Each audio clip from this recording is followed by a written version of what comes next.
তো ভারত যদি বাংলাদেশে আধিপত্যবাদ বিস্তার করতে চায়, বাংলাদেশের 18 কোটি জনগণ সেটা রুখে দেবে। ভারত যদি গৌর গোবিন্দের ভূমিকায় নামতে চায়, দেশের 18 কোটি মুসলমান শাহজালালের ভূমিকায় নামবে।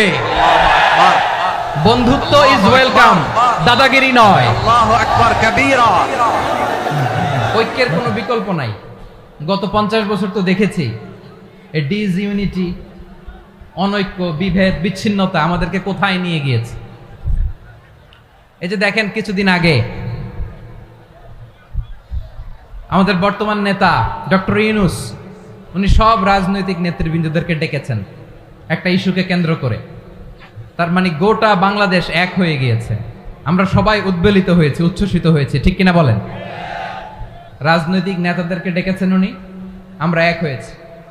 এরপরে ধর্মীয় অঙ্গনের যে লিডাররা, বিভিন্ন ধর্মের, শুধু মুসলিম না, সবাইকে ডেকেছেন, আমরা ঐক্যবদ্ধ হয়েছি। এটাকে বলে ন্যাশনাল ইউনিটি, জাতীয় ঐক্য। যে কোনো ধরনের কনস্পাইরেসি, ষড়যন্ত্র, আধিপত্যবাদ মোকাবেলায় জাতীয় ঐক্যের চেয়ে মোক্ষম হাতিয়ার আর নাই। আমাদের একটা প্রতিবেশী দেশ আছে, আমরা আমাদের দেশ নিয়ে যত ভাবি, তারা তার চেয়ে বেশি ভাবে। কথা বুঝতেছেন না? আরো ভেঙে বলতে হবে। হ্যাঁ, আমরা আমাদের দেশ নিয়ে যত উদ্বিগ্ন, এদের আরো টেনশন বেশি। বলেন, আমাদের দেশে শান্তি আছে না নাই? আমরা হিন্দু মুসলিমে কখনো দাঙ্গা লাগে? আসতে বলেন, কেন লাগে?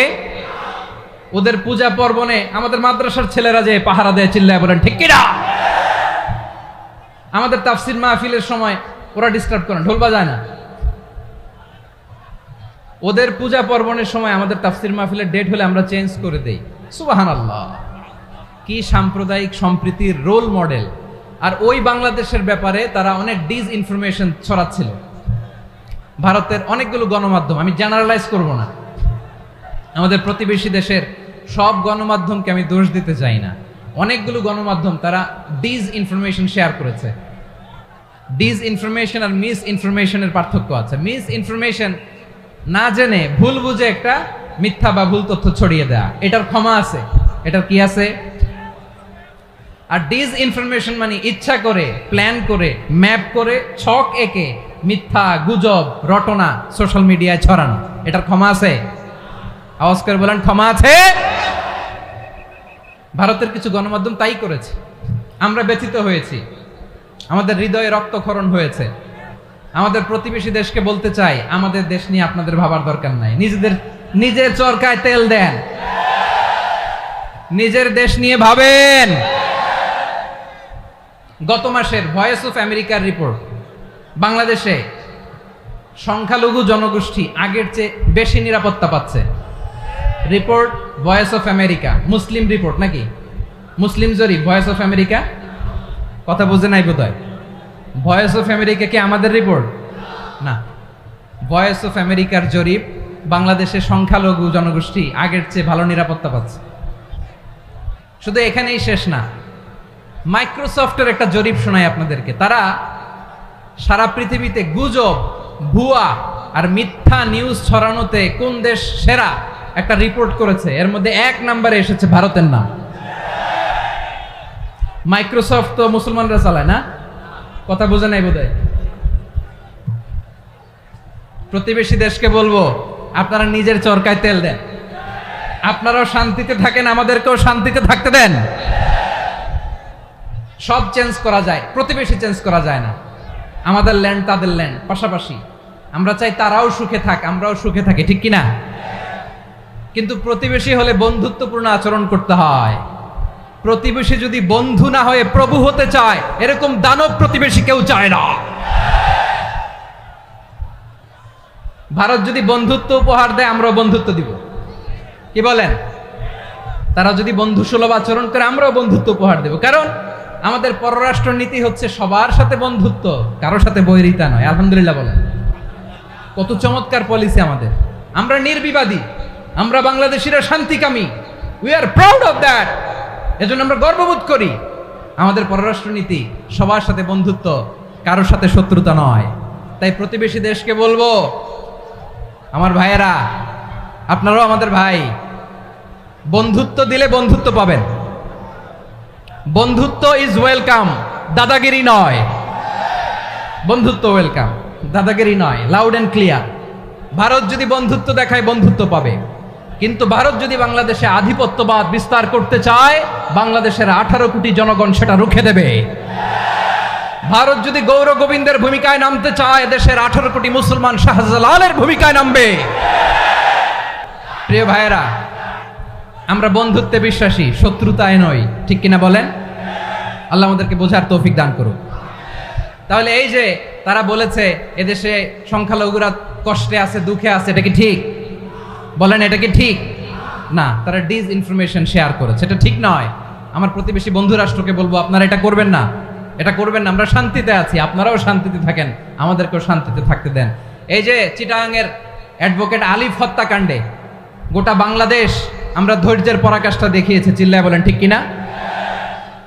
আমাদের নেতা আমাদেরকে ডেকেছে, আমরা শান্ত থেকেছি। আমরা শান্ত থাকতে চাই, আমরা ঐক্যবদ্ধ থাকতে চাই। যে কোনো ষড়যন্ত্র রুখে দেওয়ার জন্য ঐক্যবদ্ধ প্রচেষ্টার কোনো বিকল্প নাই।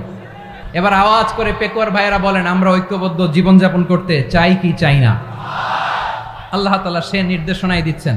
আল্লাহ তাআলা ইরশাদ করছেন, ওয়া'তাসিমু বিহাবিলিল্লাহি জামিআন ওয়া লা তাফাররাকু ওয়াযকুরু নি'মাতাল্লাহি আলাইকুম إذ كنتم أعداء فألف بين قلوبكم فأصبحتم بنعمته إخوانا وكنتم على حفرة من النار فأنقذكم منها كذلك يبين الله لكم آياته لعلكم تهتدون الله أكبر পড়েন।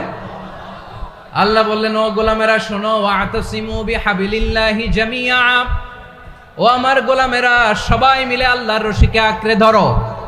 আল্লাহর রশি হলো ইসলাম, আল্লাহর রশি হলো কোরআন। আল্লাহ বললেন, কোরআনকে আঁকড়ে ধরো, ইসলামকে আঁকড়ে ধরো। একা একা আঁকড়ে ধরলে চলবে না, জামিআ সবাই মিলে আঁকড়ে ধরো। এই আদেশটা আমাদের জন্য দান করেছেন কে? আল্লাহ তাআলার নির্দেশ, ওয়াতাসিমু বিহাবলিল্লাহি জামিআ, সবাই মিলে আল্লাহর রশিকে আঁকড়ে ধরো। হাবলুল্লাহ মানে আল্লাহর রশি। হাবলুল্লাহ মানে কি? রশি। এই হাবলুল্লাহ আল্লাহর রশি বা আল্লাহর রজ্জু দ্বারা উদ্দেশ্য হচ্ছে ইসলাম। আল্লাহর রশি দ্বারা উদ্দেশ্য কি? তাফসিরে অনেক ব্যাখ্যা এসেছে। এই এরকম পরিস্থিতিতে তাফসিরের সূক্ষ্ম সূক্ষ্ম বিষয়গুলো আমরা শোনাতে চাই, কিন্তু পরিবেশ হয়ে ওঠে না। আল্লাহর রজ্জু বা আল্লাহর রশি দ্বারা উদ্দেশ্য হচ্ছে ইসলাম। আল্লাহর রজ্জু বা আল্লাহর রশি দ্বারা উদ্দেশ্য হচ্ছে কোরআন। কারণ কোরআন আমাদেরকে ঐক্যবদ্ধ করে, ইসলাম আমাদেরকে ঐক্যবদ্ধ করে। চিল্লায় বলেন ঠিক কিনা? এজন্য আল্লাহ বললেন, তোমরা আমার রশিকে আঁকড়ে ধরো, বিচ্ছিন্ন হয়ে না। আমার দেয়া নেয়ামতগুলো স্মরণ করো। যখন তোমরা ছিলে শত্রু, তোমাদের মধ্যে হৃদয়ে আমি আল্লাহ ভালোবাসা ঢেলে দিলাম, ফলে তোমরা সবাই ভাই ভাই হয়ে গেলে। তোমরা সবাই ছিলে জাহান্নামের কিনারায়, জ্বলন্ত অগ্নিকাণ্ডের পাশে।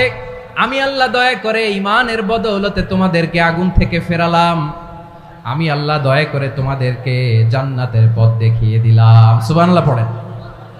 এমন পথ দেখালাম যেই পথ তোমাদেরকে জান্নাতে নিয়ে যাবে, পথের দিশা তোমরা পাবে। লাআল্লাকুম তাহতাদুন। প্রিয় ভাইরা, তাহলে আমাদের যে ঐক্যবদ্ধ থাকতে হবে, এই নির্দেশটা কার? নাকি মন মতো আমি বানায় বলতেছি? আওয়াজ করে বলুন, নির্দেশটা কার? আল্লাহ। তাহলে আমাদেরকে ঐক্যবদ্ধ জীবন যাপন করতে হবে। প্রিয় ভাইরা, ইসলাম আমাদেরকে ঐক্যবদ্ধ করে। ইসলাম আমাদেরকে কি করে? সংঘবদ্ধ করে, ঐক্যবদ্ধ করে। বিচ্ছিন্ন হওয়া যাবে না। বিরোধ, বিচ্ছিন্নতা, মতানৈক্য, এগুলো আমাদেরকে ধ্বংস করে, আমাদেরকে দুর্বল করে। আর আমাদের ঐক্যবদ্ধ প্রচেষ্টা আমাদেরকে বিজয়ের দিকে এক ধাপ এগিয়ে নেয়। চিল্লায় বলেন ঠিক কিনা? এজন্য আল্লাহ বললেন, ওয়াতাসিমু বিহাবলিল্লাহি জামিআ, তোমরা আল্লাহর রশিকে আঁকড়ে ধরো, তোমরা ঐক্যবদ্ধ জীবন যাপন করো, তোমরা বিচ্ছিন্ন হয়েও না। বিচ্ছিন্ন হইলে লস, ঐক্যবদ্ধ হলে সেখানে কল্যাণ আছে না নাই?